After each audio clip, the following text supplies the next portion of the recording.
A sea angel, no bigger than your little finger.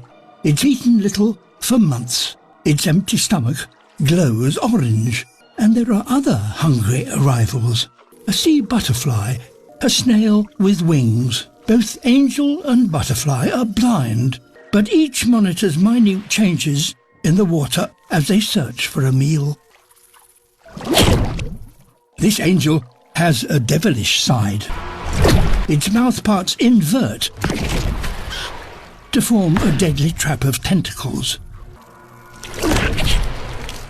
from which there is little chance of escape.